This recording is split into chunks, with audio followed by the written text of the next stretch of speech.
If anyone has like a ballpoint pen that I can steal, I'll give you 5 moral fiber points. Where's the money changer where I could do something with those points? Yeah, I got it. Yeah, I have. Okay. I'll give you 5 moral fiber. I'll give you 2. Because you're too far. 2 moral fiber points for the institution. Do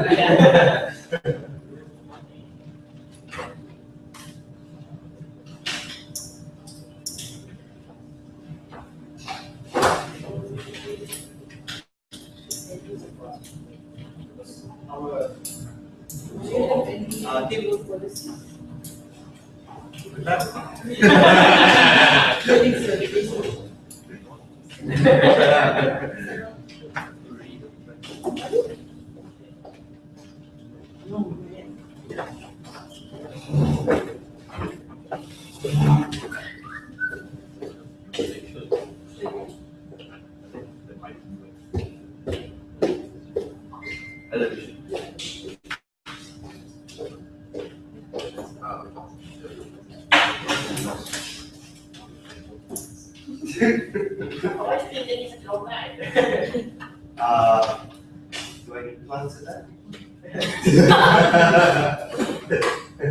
But I'll go with it. Okay, great, thanks. It's up to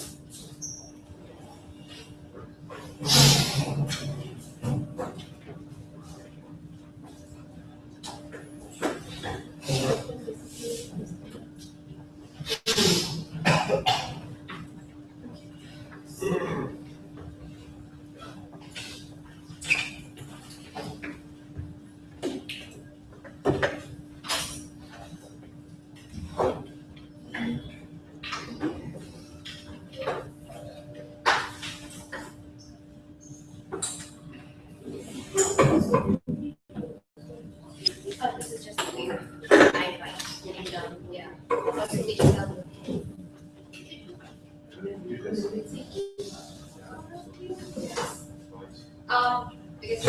yeah. Okay, for another 5 moral fiber points, can anyone give us paper? Yes.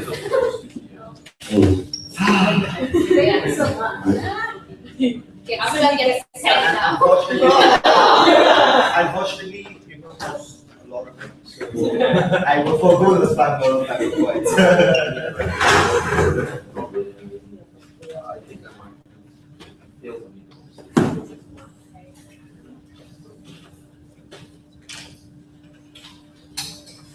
Did you have to bend that before? What?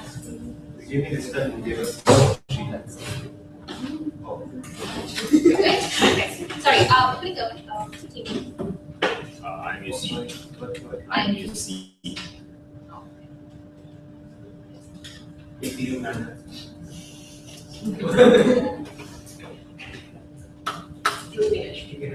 Huh? Is APU manner. APU habits. Should have been APU method. Okay.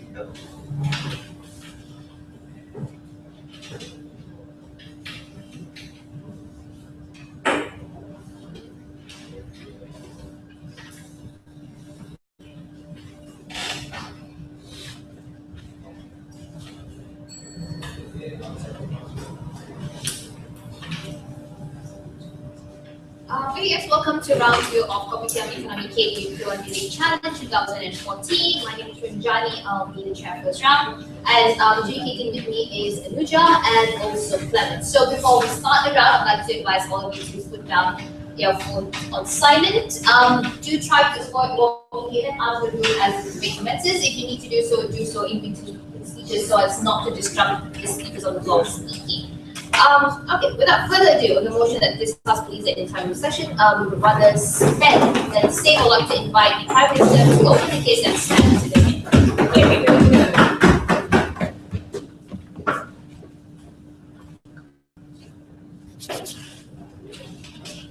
P. O'Shaughnessy, a market researcher with experience for over 80 years of analyzing market research, has overall concluded that the difference between a good investor and a bad investor is in fact discipline and willpower. So why is this important? Because in the end of the day, during periods of recessions, not only will economies be actually at a strong downturn, but also emotions, as well as all sorts of driving factors that will be at play that may not directly be related into the economy, are actually large contributing factors into why the recession is still at place, why the and how the recession can be overcome overall. So, okay, just keep that in mind, and we'll come back to that in my substantives. Okay, so first things first, we need to define what recessions would be. Recessions would be periods of strong economic downturns where a lot of companies lose a large portion of their share value, as well as countries losing a large portion of their currency value. Okay, with that being established, now we would just like to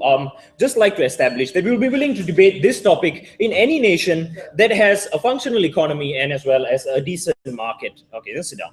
All right. So okay. So what is the issue here? And that during the times of recessions, there is a lot of jobs that are actually lost during the process, as well as there are strong impact on the economy. And we as the government actually know, and over the years of analyzing our market research, we know that this can be actually solved simply by having the audacity to actually go against the grain and actually make investments during time of recessions, rather than to settle with the typical mindset, and that is to save money to avoid this money being lost. And why is this particularly the case in this particular scenario? Over the years of understanding how Donald Trump, for instance, has made a large portion of his income through actually cashing in on the recession. And you may ask, how is it that we can compare Donald Trump to, in fact, a nation? And that's very simple. In the end of the day, when we analyze some of the top minds of the economy, we can understand what are the specific strategies that would best be taken for the nation to improve situations as a whole. And this can be seen in how the British were willing to embrace the Magna Carta, which gave the barons a lot of say into the economic affairs of a country. And we see that because this can be avoided, we as the government have to take logical steps as well as steps to rectify this problem. And these steps would involve actually spending during times of recessions instead of, the current status quo. Okay, so before I go on, go ahead. Sir, what do you mean by nation? Do you mean it includes the government, people, and almost every single unit of that particular country, or only the government spending here? Oh, of course, the government and the people it includes. All right. Okay, with that being said, fine. Let us go on to one of my main substantives. And that is, in the end of the day, the nation has access and as well as the funds to afford some of the best financial minds in order to empower them to actually make the best financial decisions best for the country during the time. So in the end of the day, what happens is during times of recession, it may seem like human nature to save money. However, this is counterproductive, because during times of recessions, the weaker investors, or in the end of the day, a lot of investors would leave the market because of fear of losing of money. And this is precisely where the nation can actually step in and make logical as well as smart investments, because as I mentioned earlier, the nation can access a good majority of these financial minds, as we are aware that some of the minds actually working with the foreign reserves in Bank Negara, actually some of the top in their field. And when the nation does have access to this, the nation actually can get some sort of proper advice and as well as an understanding of the market to make these proper decisions to actually invest into particular sectors of the economy which have been left by investors who were scared away by the recession. And therefore, when we do this now, we actually, we're having a very strong economic return, because these companies will now be priced rather low. And when the nation decides to invest them at the throw of this wave, you can actually get a very much bigger return when this actually rises in the end of the day. Okay, go ahead. Yeah, part of the fiscal deficit that you actually face in recession is caused by predatory lending and uncontrolled amounts of spending. Where's the learning curve in that? Okay, I will get to that very next which is how the nation would have to allocate their money to, as well as expend some of this money. Okay, but first, with regards to this, spending money into the stock market, see, this is where the nation has an advantage over these so-called investors, so to say, because the nation actually has this kind of knowledge and actually has access to a lot of these reserves and actually has the power as well as the funds and to actually invest into something logical. So in the end of the day, with that being said, I'll now move on to my next substantive. And that is, when we talk about spending in this case, and instead of saving, we would also we would understand that as a byproduct of that, nations would also have to retain a large majority of the job market. And why is this important? Because the working class are also fundamentally involved in the recession and how the recession happens. And the working class are where a bulk of this emotional effect of the market is related in the end of the day, as I mentioned earlier, because emotions are also part of what drives the market. In the end of the day, you cannot discount emotions altogether. So why is this important? During times of recessions, a lot of these workers face a large amount of emotional as well as financial burden, and it will make a lot more sense for these jobs to be retained so that they can actually cater to their family, increasing overall job satisfaction. And possibly possibly we don't want the government to completely keep these workers in the dark. They would have to know that a lot of this expenditure that is being carried out is with the belief that these workers can actually pump back the economy through their hard work. And at the end of the day, because these jobs are being retained, whereas traditionally these jobs would have been lost, we can expect to see them to have some sort of indebtedness to whatever company or the government in this case to actually serve better. And we see that as a positive turn, because in the end of the day, when the workers eventually get better, function in the economy at a higher level than was previously available, we can see that eventually we can actually overturn the whole economic downturn.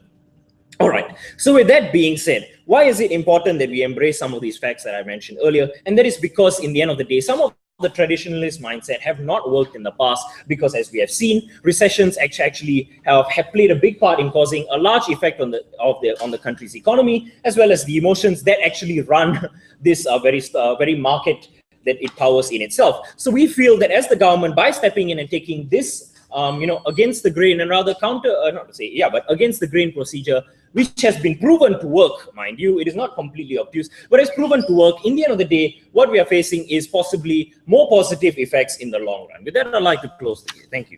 I'd like to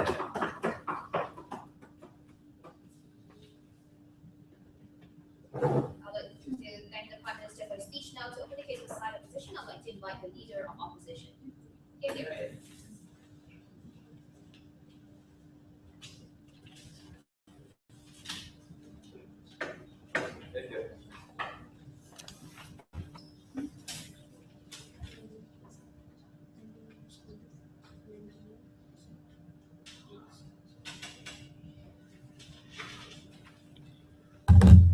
Madam Chair, I'm going to talk to you about 5 things. Number 1, why the continuous spending habits of opening government will create more debt. Secondly, why this continues the habitual predatory lending that we think is far more problematic, that they never wanted to deal with opening our government.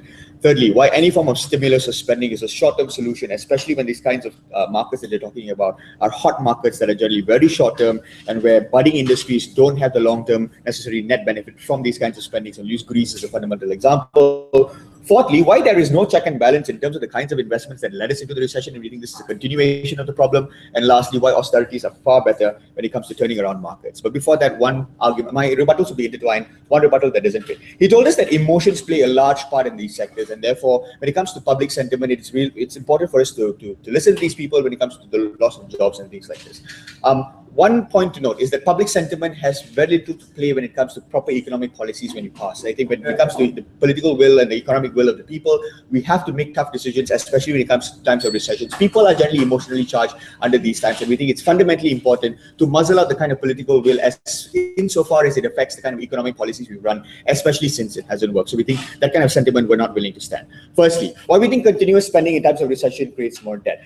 Understand that because you are in a fiscal deficit and because there's a recession, you are more likely to borrow more, either from financial institutions or from abroad. That means your continuous spending habits become far more uncontrolled as it already were. That's the same case study that happened in Spain, Ireland, Greece, and we all know this. Secondly, the demand that you have when it comes to the output of industries and when it comes to the output of goods become far less in these when it comes to recession, because the amount of purchasing power that these people have on the ground become far less. But what you have when you have uncontrolled amounts of spending and continuous spending is the supply becomes constant. That means goods become far cheaper in these instances and don't yield as much profit at the end of the day. So the kind of debt that you accrue more and more, you're not able to pay back those kinds of debts because the out yield of these kinds of profits are not then naturally balanced. Versus the kind of austerity measures that you place when you save. One, we think that you limit the kind of spending industries are able to have within those markets and industries that nations can actually spend overseas. Secondly, we think the produce that you have when it comes to industries in the supply chain becomes far more balanced in terms of it being able to yield the right amount of profits without the over influx of goods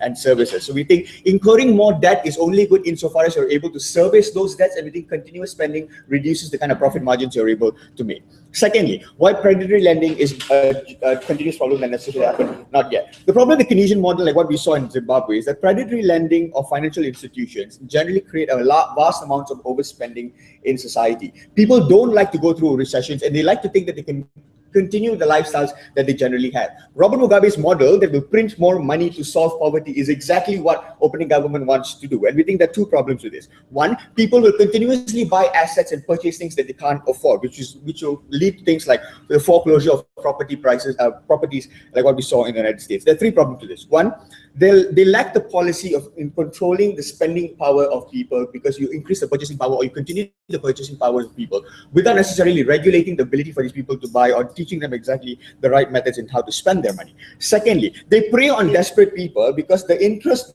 is in the longer years these people are able to spend that kind of money in order to invest those kinds of assets. But thirdly, more importantly, the biggest groups of stakeholders we're talking about are SMEs and mom and pop stores, who are more likely to continuously borrow money in order to survive in these instances. And we think that's fundamentally problematic, because we're fine with these industries closing shop and calling themselves bankrupt, as opposed to continuously incurring more debt over time and being unable to service those debts in the long run. And we think that's a harm we're willing to concede.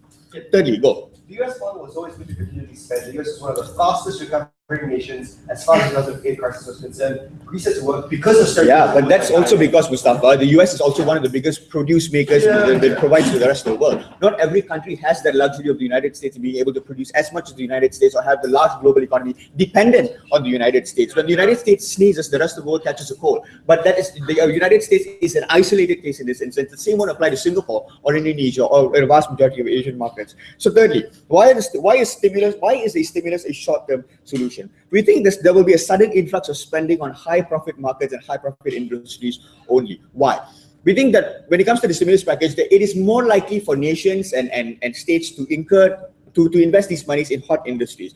This does nothing for budding industries, because then they become far more deprioritized and they take far longer to grow in these instances. There are two problems with this. One, these hot industries are generally not long-term. They're very focus-centric in terms of the short-term gains and not the long-term implications. That's why Greece needed two bailouts, because the first bailout, the stimulus package they got from the ECB, never really worked when they invested most of their money in hot markets that never really took them to the long run. And we think the stimulus packages that you have will gain you those kind of high returns in the short term, but not in the long term. We think saving is far better, which brings me to the fourth idea. Why there is no check and balance in the kinds of investments states are going to make, and we think this is generally very harmful. Number one, understand that the fiscal deficits that you have are because of A, bad investments, and B, they focused on the wrong sectors that never yielded the profit that they thought were going to yield, and because the banks were very willing to lend out these loans, people were unable to service those loans.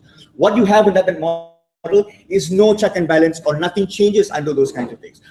Abel will tell you later on in his speech that the reason why austerity measures are far more important is because you force banks to restructure the way they manage their finances and the ability for them to restructure the criteria in terms of what it takes for people to take out loans. That means you don't allow people to increase their purchasing powers willy-nilly without making sure they understand exactly how to spend that money in order to yield those kinds of returns. But lastly, why is austerity measures better to turn around markets? Number one, we think that the amount of capital you have in a Federal Reserve is better insured. Sure, they raise the amount of money that can float in your market, but you reduce the kind of value that money has, especially when people buy toxic bonds and people buy assets they can't generally afford. That's why the kind of property foreclosure becomes far more difficult to naturally sell off. Secondly, You allow nations to buy up the toxic bonds. For example, what Spain were not able to do back in 2008, when they weren't able to buy the toxic bonds in the United Nations, sorry, from the ECB, because they didn't have the kind of capital expenditure to spend on those toxic bonds and had to sell a large part of their assets overseas. That means you lose autonomy over your asset, that make it far more difficult for you to buy back those assets over time. So yes, austerity measures are necessarily important because it helps you restructure the methods in which you are able to recalibrate your spending habits, and also making sure you have the kind of assets that you need for the long term. What you have on their side is a continuous, habitual, toxic and cancerous method of spending that leads you to the kind of recessions that we're not willing to stand for. We're very proud to oppose. I'd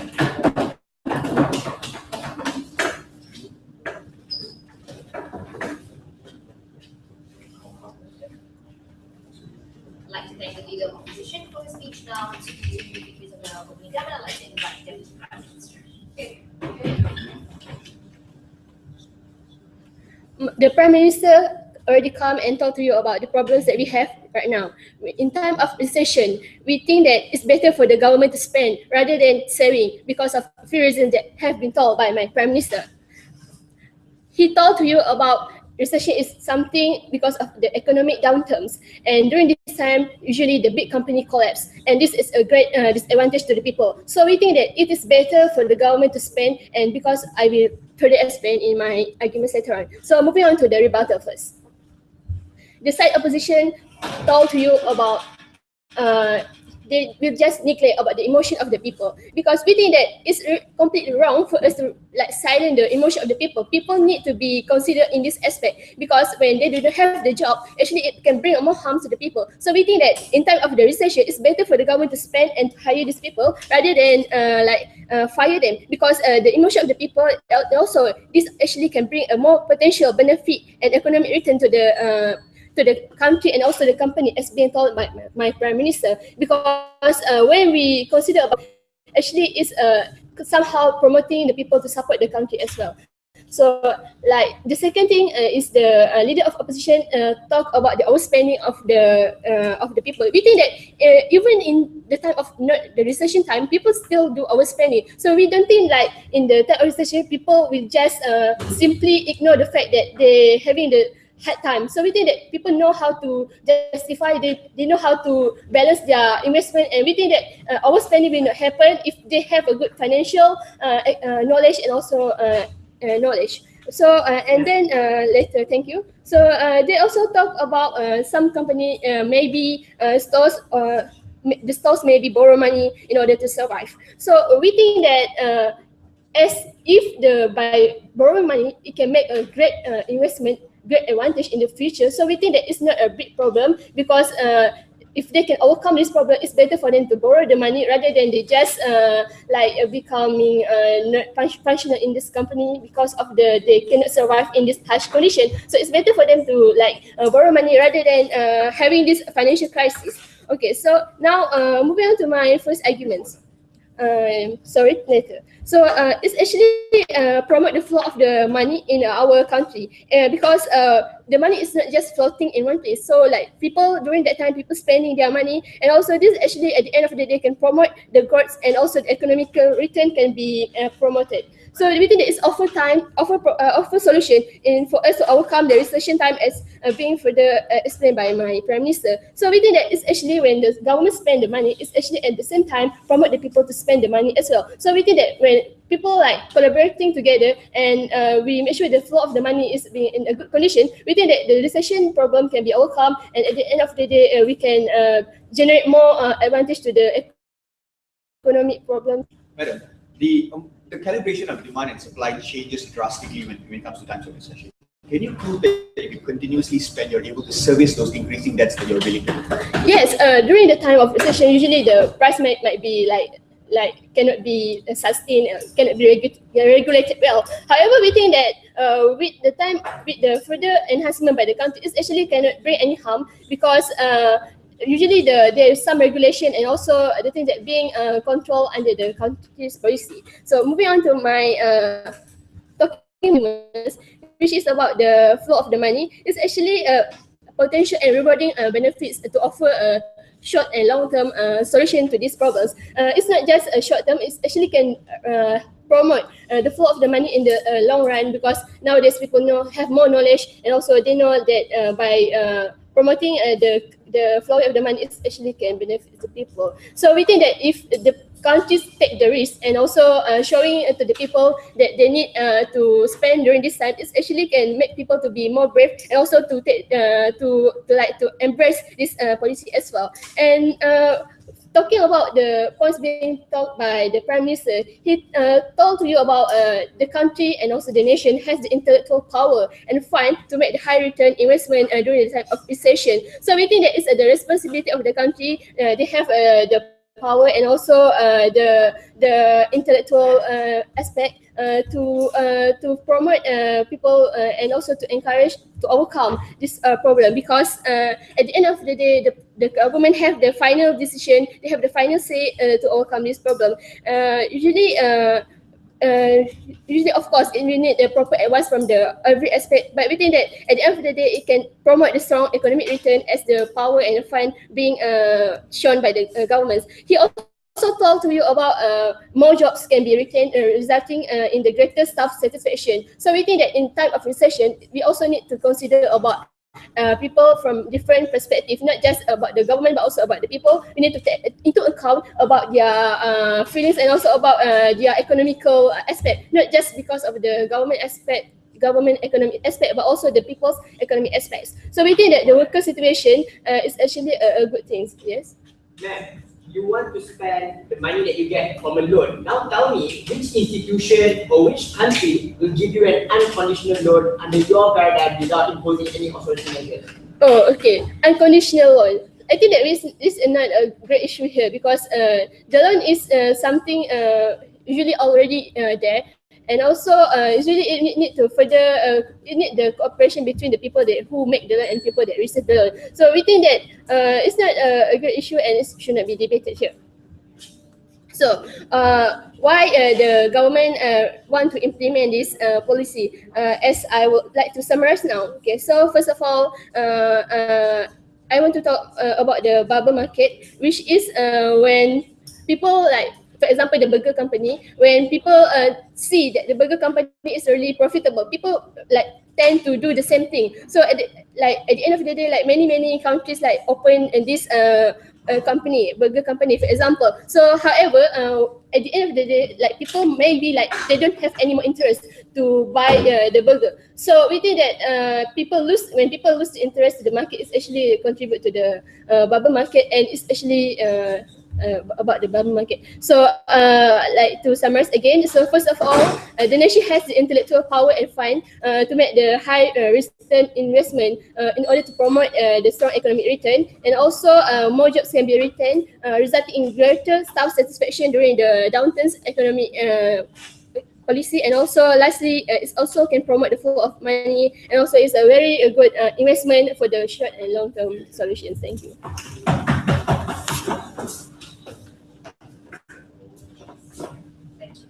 Let's turn up to the Turkish side. So I'd like to invite them to lead the conversation. Thank you. Yeah.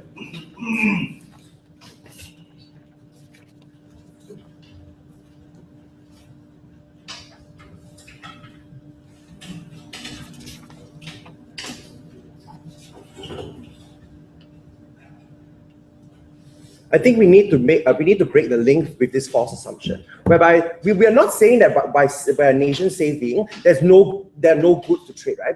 Just because you are saving does not necessarily mean that you are not able to produce the goods they can trade. We think that USA and China are still able to produce goods to trade with other nations. What we mean by saving is that we don't want these nations to continuously invest the way they have in the same magnitude they are at now, because we don't think that these nations are able to produce the returns to cover up the debt and to solve the economic recession that's happening on the ground.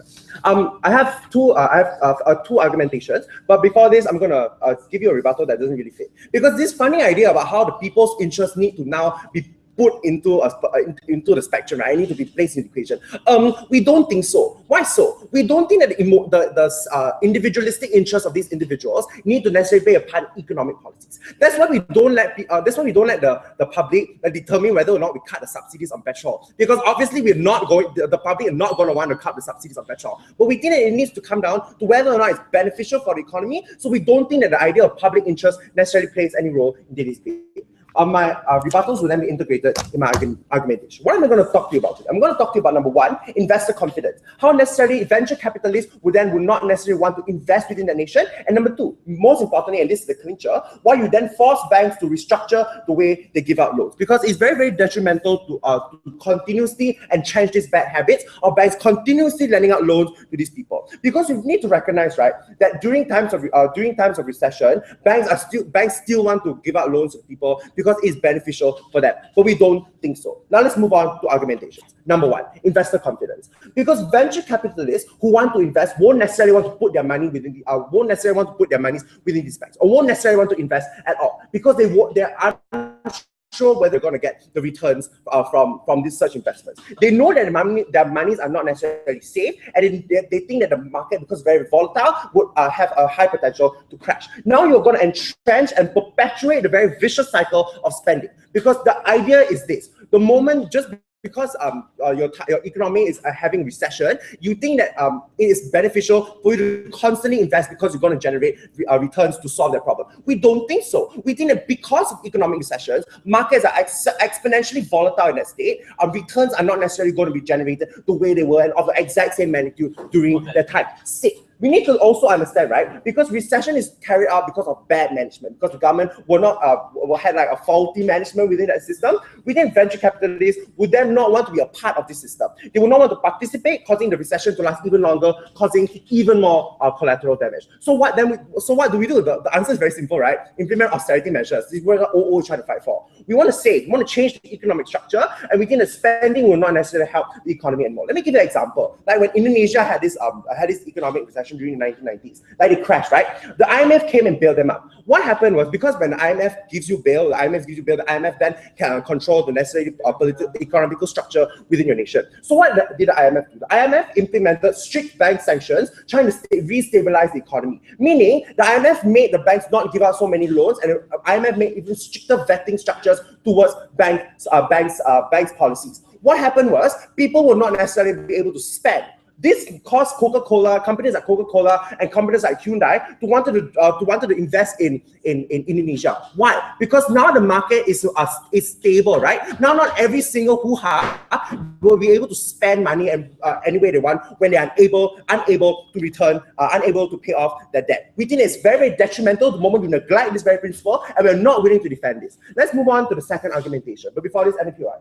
All right. So it's important to know that the kind of investment that we are encouraging on side government is investment that has plenty of knowledge and plenty of research being done into it. And that is how the investments are supposed to pay off in the end, not some sort of willy-nilly investment. Yeah, very good that you have knowledge and whatnot, but you can never predict the exact volatility of the market. Once the market crashes, you don't generate your return. You're unable to pay off your debt. You get entrenched in an even bigger economic recession. We're not willing to stand for that. We don't understand why you are. Let's move on to the second argumentation. The moment you force banks to restructure the way they give out loans, this means that now banks do not necessarily want to give out as many loans as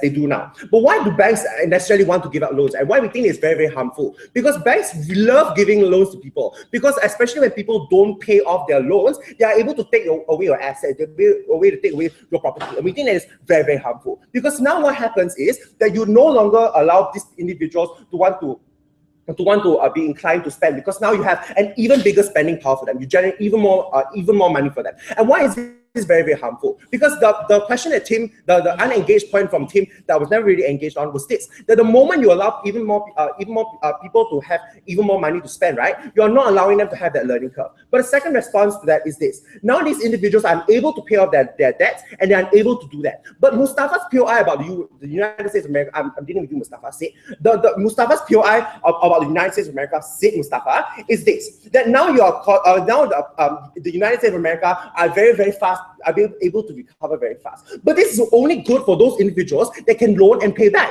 But we don't think that exists in status quo now. We think that it's very, very, very harmful when you allow these individuals to constantly take loans, but you are able to pay back these loans. You are entrenching the very, very idea of debt, and you're entrenching the very, very idea of these individuals unable to pay off their loans at the end of the day. But what happens then? This when during times of economic recession, the demand for products are very, very low. But companies are still then supplying and producing these things, right? What happens then? The prices of these products then fall because when there's a constant supply, but there's a lack of demand. The prices of these products fall. We are not willing for these individuals to spend on these products, although they're cheaper, because you no longer generate revenue to overcome the cost of production that's within this market. But then we also need to analyze this very idea. Let me give you an example of Ireland. When the EU gave them bailout, what happened was they had even stricter sanctions on bank policies, strict vetting processes. Now, not everyone can take loans, right? And we concede that this might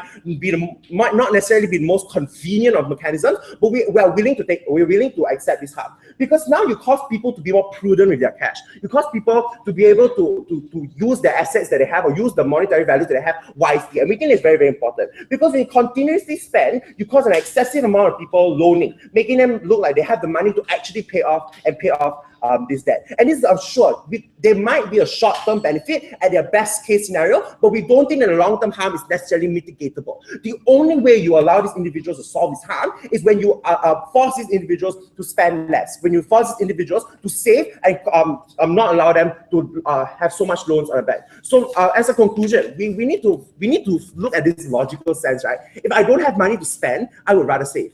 Thank you.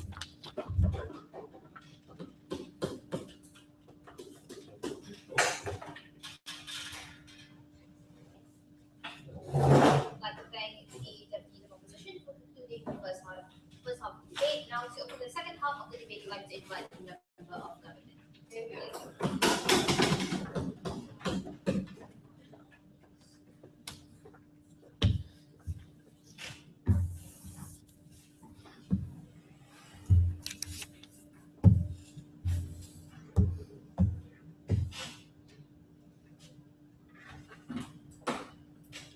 The biggest problem with opening opposition is primarily that they refuse to actually tell you what really happens when you save. All they've been telling us is it's good for you to have money in the bank, and it's good to stop people from spending. And they tell you that spending is a short-term solution. We tell you that is incorrect. Spending is ultimately a long-term solution to a problem that is in itself an extended issue. The recession cannot be resolved overnight. The recession is something that is resolved progressively, and injecting money across periods of time within this economic recession essentially ensures that you're able to deal with issues as they come along. But more importantly, you're able to prevent the private industry from having to take up that burden of saving the economy. Why is that problematic? We don't think it's okay to allow for SMEs to shut down, because let's look at Malaysia, for example, where more than 90% of the economy is held by SMEs, when 90% of your economy is at the risk of shutting down, primarily because you've stopped giving people loans, and also because when you stop injecting money into the economy, interest rates are skyrocketing. So even if they were eligible for those loans, it just doesn't make sense for them to take those loans. What will I be doing for you? I'll first analyze what opening opposition had to tell you in the real context of the economic consequences. And then I'll talk to you about the consequences of saving, spending, and why then the best resolution to a recession is what the US does, and how the US model isn't an isolated scenario, and how Greece has continually failed, primarily because they were bogged down by structural adjustment policies imposed by the IMF. And also tell you that the opening opposition is not lobbying against spending. Opening opposition is lobbying against bad spending. And I think we can all agree bad spending is a bad idea. If investments were so bad and so volatile, then let's not invest at all. Then governments should altogether stop investing, because every single investment that you make in a developing market, or in a BRIC nation, or even a developed market, regardless of whether it is during a recession or otherwise, is a volatile recession. But are there investments that are recession? To a certain extent, yes. Let's look at US government bonds, for example. They've always been government guaranteed. They have never failed in the history of the United States of America, and they most likely will never fail.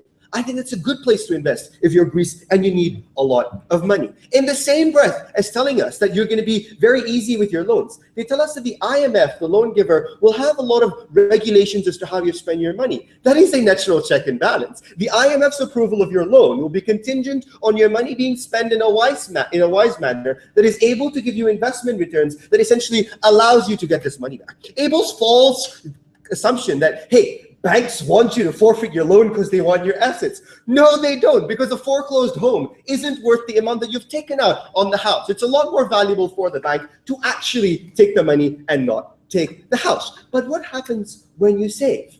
You've conceded that inflation skyrockets during a recession. You've conceded that it's a bad idea for people to save, and we need market stimulation, but you want the people to do it. The biggest problem then is when your money as a government sits in a bank account, not earning anything, it is losing a significantly large amount of value, disabling you from ever being able to stimulate the economy in the future when you're back up on your feet. In other words, you're losing value either way. The question then now is, how do we money that I have, whether it's current or through a loan, to ensure that the economy boosts? But before moving on to a little bit more technical details, go. So explain to me exactly how we reached the point of a fiscal deficit and how we're expected to bounce back without spending billions of dollars bailing out AIG and Citigroup. Great, it actually worked when we built out AIG and Citigroup. That's the problem. When you spend money on your industries, they come back because they form the legs of your economy, so to speak. But I'll go into a more structured analysis. First analysis from Tim was this idea that prices will go down because supply is high.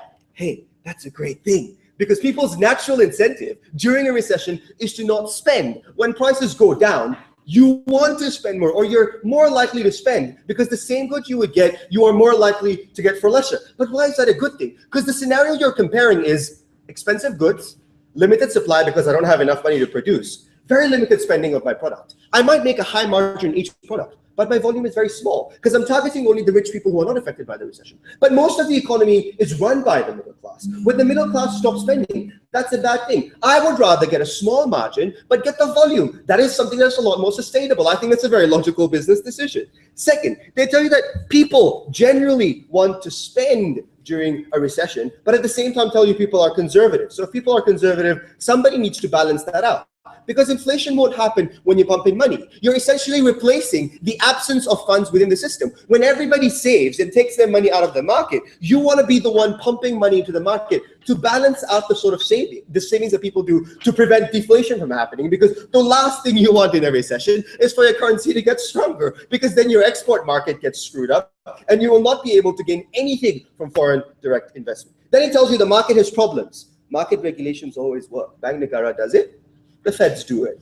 Everybody, everywhere else, we think that sound market decisions in terms of ensuring that there's no capital outflow is something that's very possible, and it's really not a big issue in terms of banks giving out loans. But more importantly, banks have a natural incentive to give you loans that will come back to them, because banks want their money, not your house, because your house is a fixed asset, and to them liquidity is the most important thing, and the value of the house is lost as people start forfeiting loans, and that's what caused the economic crash in the US. Banks would have a natural incentive after a recession not to give out toxic loans. But the last thing they talked about was bad spending, and I think I've significantly dealt with that. But let's look at what we have to tell you. A couple of things. What happens when you save? We said inflation becomes a problem because your currency is going on a significantly high rate of losing its value. You're not spending any money. Nobody's interested in your market. Your currency becomes worthless. You lose all demand. You lose all value for your currency. So if inflation is going to happen when we spend, it's a lot worse when we save, because nobody's interested in our economy. But more importantly, it is MNCs that will now have to fund things like infrastructural developments, the sort of investments that you need during a recession in order to boost the economy. But what's the problem then? When a company like Coca-Cola has to build its own roads, but at the same time does not have a market that's willing to spend on it in terms of the consumption rates, therefore they have no incentive to stay, because they have no interest in giving your people roads. They want roads for themselves, but they're doing your job as a government. That's every incentive for that MNC to pull out. So not only do your SMEs go bankrupt, but your MNCs leave your country as well.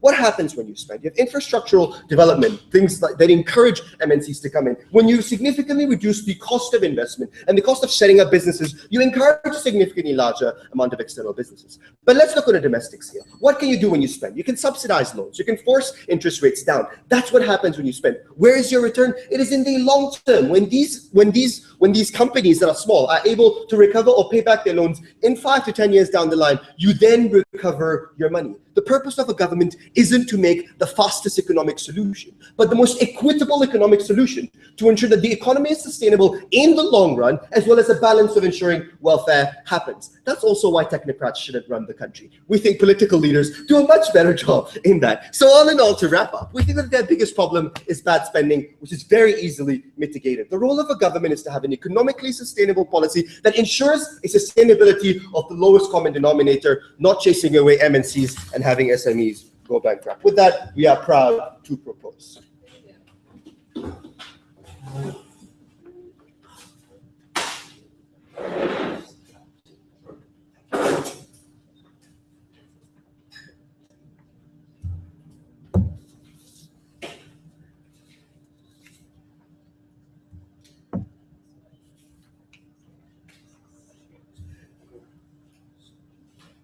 Thank you, Mr. Member of Government. Now to continue the case of side opposition, I'd like to invite the Member of Opposition. Here.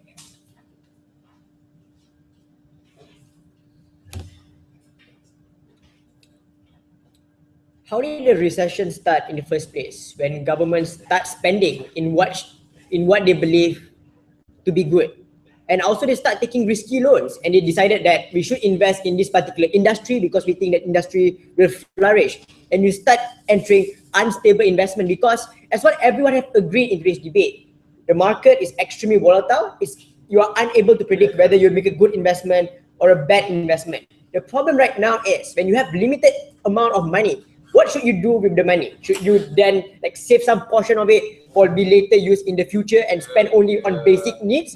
Or do you have that extra amount of money and then you add further loans and you further take unsecured loans here and there and then pump it all of this money on investment funds, on bonds here and there? Is that a good economic strategy? I'm going to integrate my rebuttals into my argumentation. But before that, a few things that doesn't really fit in. Because on Mustafa's idea on how do we actually create demand, because his idea of creation of demand is pertinent upon people actually spending on the market itself.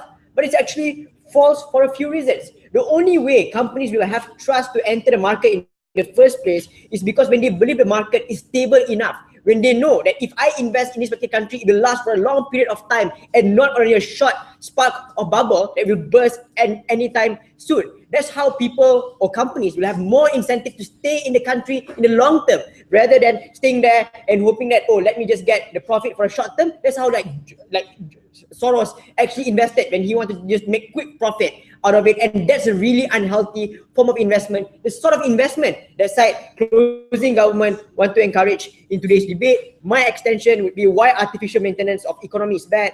Their arguments will be intertwined in this. On the first level, why creation of a facade of stability is extremely evil and undemocratic for a few reasons. Number one, we think that the safety net of people in general is extremely important. But what are you creating right now is a facade of a safety net. You are now inducing them by telling them that the economy is actually stable. Therefore, you should not only the government should participate in economic activities, but also the people in general. What would happen in this particular circumstances? Not only government will make unregulated purchases because we believe that the economy is extremely volatile, and even government could not even know whether it's a good investment or a bad investment, but now people will be involved as well. Exactly as what opening government have said, people will now start buying stocks from companies and so on, without actually knowing whether the stock will give them a proper return or not. Usually, you buy stocks by only using your bank saving. You usually take out loans in order for you to purchase more loans. What will happen in these particular circumstances is you now get more and more loans in that particular circumstances, because in their particular paradigm, they say that banks should give more and more loans because we want to encourage more spending in that particular context. That's why we believe it is hazardous and toxic amount of spending happening in that particular paradigm. But on the next level, we think that nations will be forced to take unsecured loans. The only reason is because when you want to make sure that a large amount of loans would be available, you cannot secure it to any form of property or any form of assets in that particular paradigm, because you want to ensure that more loans can be provided to the people so that more people will be encouraged to spend. Therefore, you tell people that you now don't have to put it on, you don't have to charge it on your house anymore. It's only enough if you provide me with your wage slip, and so on. That's more than enough for me to provide you with loans, and so on. This is what exactly happened in the Malaysian government when the IMDB fund was based on our sovereign fund, and it makes it improper, and it puts our entire sovereign fund under danger altogether. The money from it will now make the government debt grow bigger and bigger because more and more loans has been occurred. Because in order for our banks to operate, it's not like they can simply print out money. They need to fix it on something else, and therefore you're already under recession. You already have limited amount of money, but now you're making this particular debt grow bigger and bigger, and that's why it's extremely bad. For the next level, how the burst of the bubble at the end of all of their policy will be extremely bad in the first place. Since now we have come to an understanding that people don't really know whether the investment is good or bad. But generally, even if government can't make a proper investment, how do you expect normal citizens to make a proper investment? They lack information, and they lack all of this credibility when it comes to this, purchasing a particular thing. To make it worse, not only that they don't have any form of secure investment, but now they don't even have a proper job security, which means they might take up the loans because they're working right now. But in the long term, they will lose out this job and so on. And that's why more and more people will enter bankruptcy. But what will happen when more and more people enter bankruptcy? Not only will bank lose out, not only will bank lose out in this particular paradigm because the bank is unable to get back the amount of money, but also it will make companies fall down even worse. Imagine all of the stockholders now enter bankruptcy and unable to bail out your company or unable to give back capital to your company. But to make it worse, all of this will trickle down into the idea of political change, and I'm going to argue this later on. But before that, yes, Mustafa. If everything is so horrible and the banks are also afraid, and you only take a loan to invest, wouldn't banks have a natural incentive to make sure whatever money you take out is going into a sound investment because they want their money back? That's the problem. Like, in order for us to know whether a particular investment is sound or not, there's only a few limited investment funds that you can actually go. Imagine if all of you try to only purchase that particular investment product, and that's how the value of it will drop. For example, what happened when the Malaysian currency fall? Because everyone, like in one lump sum, started to purchase the Malaysian currency, and then everyone exited the currency all of a sudden because they want to make quick profit out of it. This is an entire problem with the idea of investment and so on. Everyone wants to make a quick profit.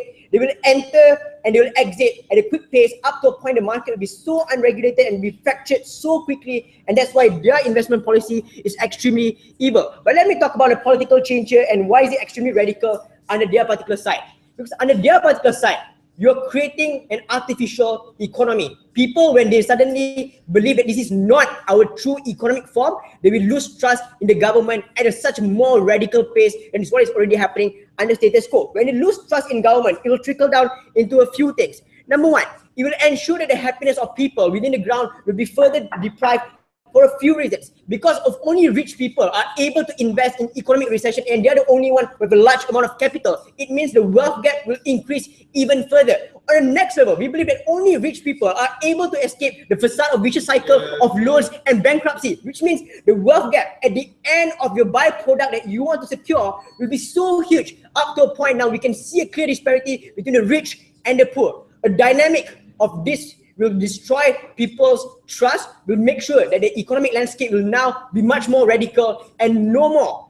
And people wouldn't really want to keep their money in the bank. For all of these reasons, I believe an artificial maintenance of economy is actually extremely bad. And when you save this money and actually spend it wisely, and this is what you mean by saving, because you only spend money which you believe you should be spending and not everything. They want to spend everything. They want to procure more loans and so on. We believe that's unhealthy. For all of those reasons, I beg to oppose.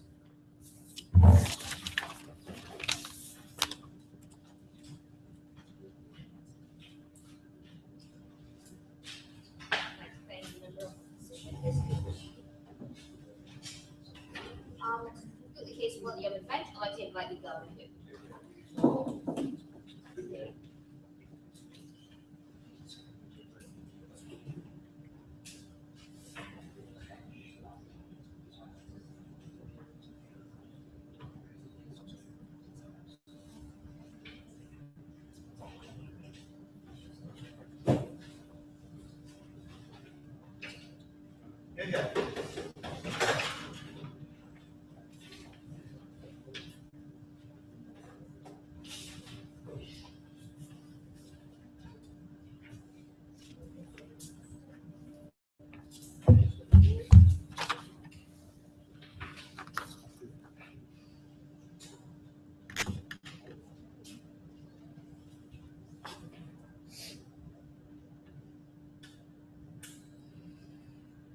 We think the problem with the entire opposition bench is that they choose to defend this motion and put it in place where there is a bad government that makes bad decisions. And we think this is extremely problematic.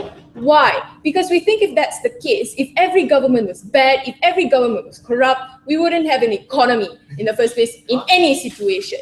And that's the kind of world that they want to argue with. We reject that. What Mustafa has exclusively told you, whatever points he bring up, we talk in a moderate world, where the government is reasonable, where the government, even after making a bad decision, can make a sound financial decision. Because we've exclusively told you already that when anyone gives you a loan, obviously the expectation is to get a return from that loan, and they will ensure that you make sound financial decisions. Who is going to give you a loan and tell you do whatever you want with it, make a bad decision? Obviously not. They're going to tell you, okay, this is what you need to do, return your economy back to normal, because that's how I'm going to get my money back. So we think that when you give all these loans, you ensure that the economy goes back to normal, something that we've talked to you about extensively. Right. Before I go on to further analyzing what Mustafa has told you, let me go on to my rebuttals for the closing opposition. Right. He talked to you about bad spending and unstable investments. The problem with this is when you take that sort of stance, then you're naturally assuming that your economy continues to be volatile.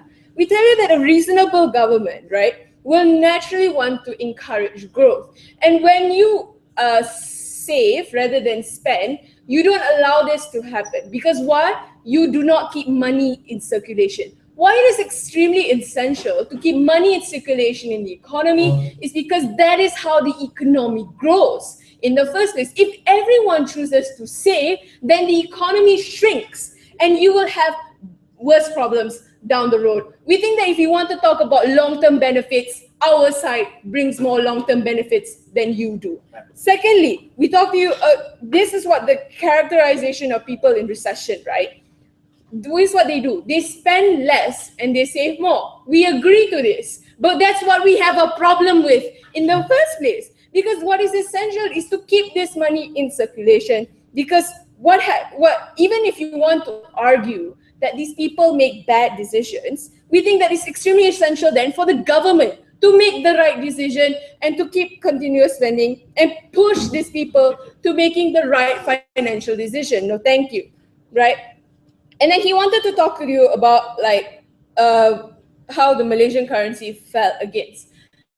Like, this had nothing to do with the Malaysian economy in recession. What that happened was because someone bet against the Malaysian currency. He was manipulating the market. And if you have a problem with that, we can fix that. That's why we have laws and policies that can be implemented to fix that. And we think, let's take an example of Singapore, right? Singapore actively invests in their currency because they have a big investment bank, right? So what happens is they control the floats. They stop their currency from fluctuating. So we think that all these sort of problems, right, can be solved when the government takes control, and that is extremely essential on our side and what we prove to you, right? Before that, yes. Okay, you're not engaging with our speeches. Mustafa said it's good that we spend trillions of dollars bailing companies out. It's good that America raised its debt ceiling. We forecast a recession at the end of every decade. Can you tell me at the end of this decade, what is the learning curve or what is to stop America from making the same mistakes it made previously?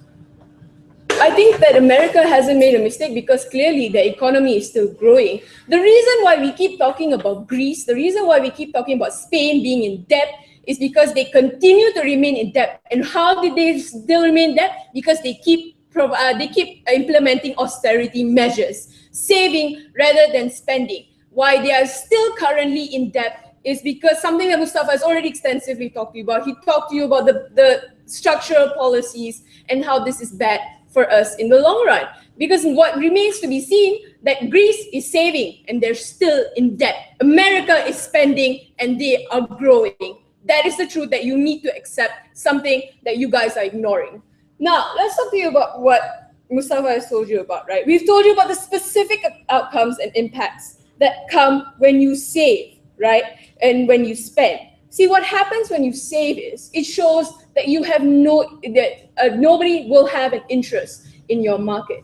Multinational corporations will then necessarily because government will then reduce structural spending because you're going to implement austerity measures. Why this is extremely problematic is then you're pushing the burden of investing on your structural growth on these MNCs. And why we think that this would never make an incentive to make them to stay.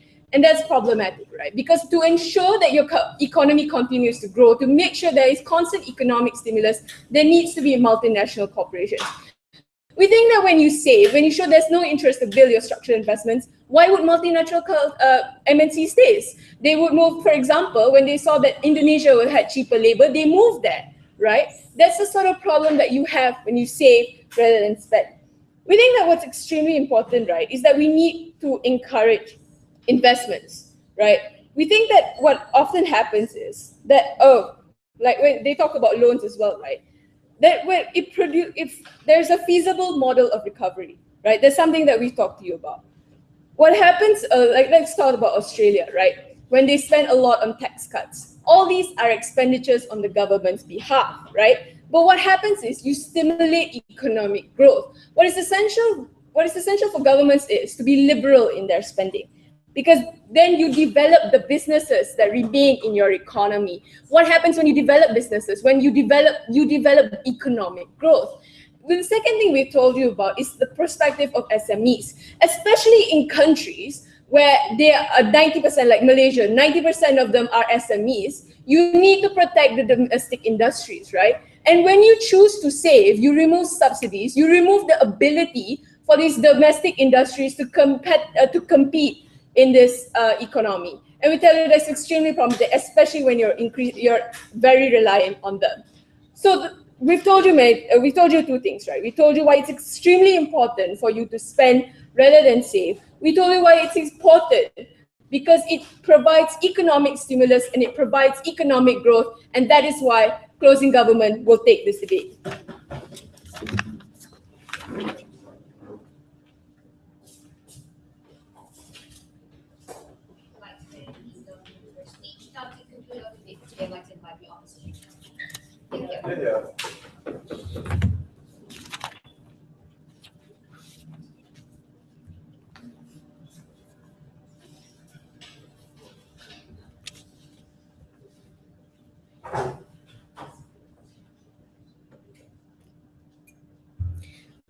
Imagine living in a time where your economics is unstable and unpredictable, where one could lose job at any time, where they might not have enough spending to sustain themselves for a period that they might not even know. They are expected to spend more than they can afford just to temporarily sustain the economy.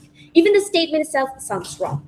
And what I will do today is I'll analyze a few issues about how whether spending is a really smart investment or not, whether it will be a good long-term solution or if it's just an artificial short-term solution, and what will happen when we pressure MNC. But before that, let's talk about things that doesn't fall in either of this category. Let's talk about the flow of money. You have to understand that there is a difference between spending and maintaining. What we talk about when spending is that spending more than what they can afford, like buying assets, car, or invest in stocks that they cannot afford in the first place. But that doesn't necessarily freeze all forms of spending, because they will continue to buy the necessary items, do the necessary investment to maintain what they have. So money will eventually continue to flow. Our policy might be slow, but in the long term, our economy will be able to grow at a more stable rate. Now, and let's also talk about how and let's talk about the other thing that does not fit in the categories about the loans. They keep on saying how these people would give out loans when they know they could get something in return, but we've talked about how the market is volatile. They wouldn't be able to predict what would happen next. And it's bad for both of the loan makers and the loan givers, because when these people cannot pay off their loan, they will fall into the bankruptcy. And also at the same time, when the banks that are giving this loan also don't get their return, they will also have more money problems. So at the end of the day, it's a loss-loss situation where no one can benefit nothing from it. No, thank you. But before I move on to the three issues I've talked about, let's analyze what have been said by the closing opposition. Let's talk about how this would create demand. It happens when investors trust in the company that they want to invest, when there's stability in there. You cannot just give them an artificial solution, because at the end of the day, when they find out, they will eventually run away, and this will be much more harmful. And even if, let's say, their proposal works, there's assuming that there are an amount of rich people who can participate in this investment, this will lead into political instability where, as has been said, they'll create wealth gap between the rich and the poor people. No, thank you. Now, moving on to the issues that I wanted to analyze, whether spending would be a smart investment or not.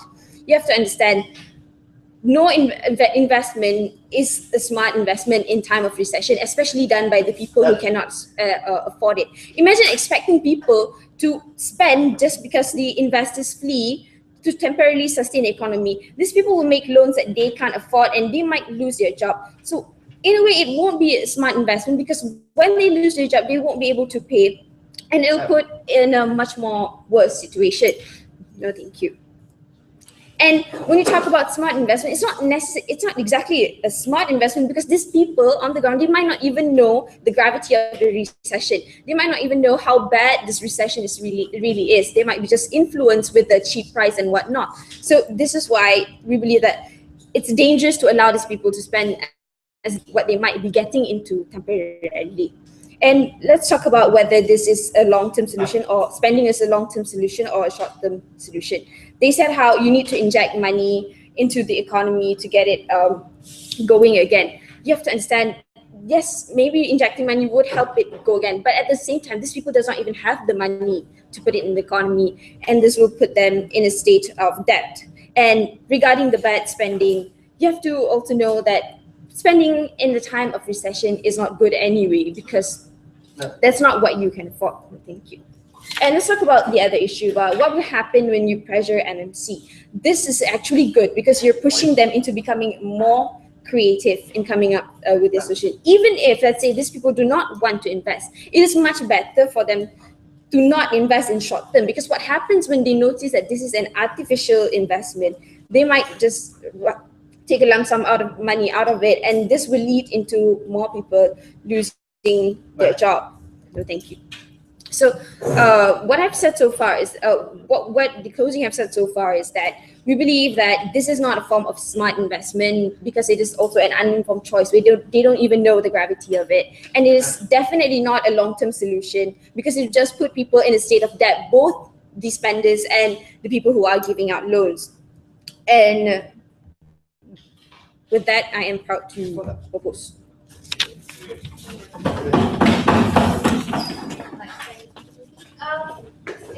First wash your hands